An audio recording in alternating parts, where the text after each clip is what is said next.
আসসালামু আলাইকুম সম্মানিত ভিউয়ার্স, কেমন আছেন? আমি মোহাম্মদ জাকারিয়া, চিকিৎসক, মোটিভেশন স্পিকার।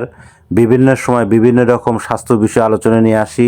আজকেও স্বাস্থ্য বিষয়ে আলোচনা।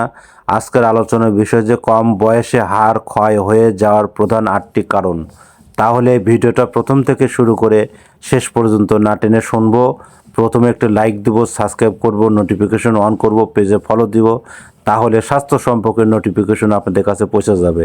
তাহলে বন্ধুরা মনোযোগ দিয়ে শুনুন। কম বয়সে হাড় ক্ষয় হয়ে যাওয়ার প্রধান 8টি কারণ।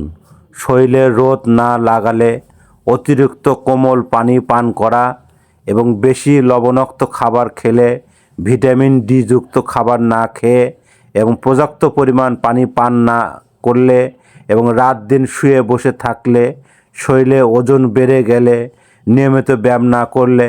বন্ধুরা, এভাবে নিয়মে না চললে কিন্তু আপনাদের হাড় ক্ষয় হয়ে যাবে। আর আমাদের ইউটিউব চ্যানেলের মধ্যে ঢুকবেন, কিভাবে সুস্থ থাকা যায়, ভালো থাকা যায় এবং যে নিয়ম পালন করলে আপনার হাড় ক্ষয় হবে না, এই ধরনের ভিডিও পাবেন। আর পরবর্তী কী ধরনের ভিডিও চান আমাদের কমেন্ট বক্সে লিখতে ভুলবেন না। আমাদের 100 বছরের বিরাজ মেডিকেল যে কোনো ধরনের গোপন অসুখ বিসুখ চলে আসবেন। তো বন্ধুরা, এতক্ষণ মনোযোগ সহকারে দেখার জন্য সবাইকে থ্যাংক ইউ, সবাইকে ধন্যবাদ।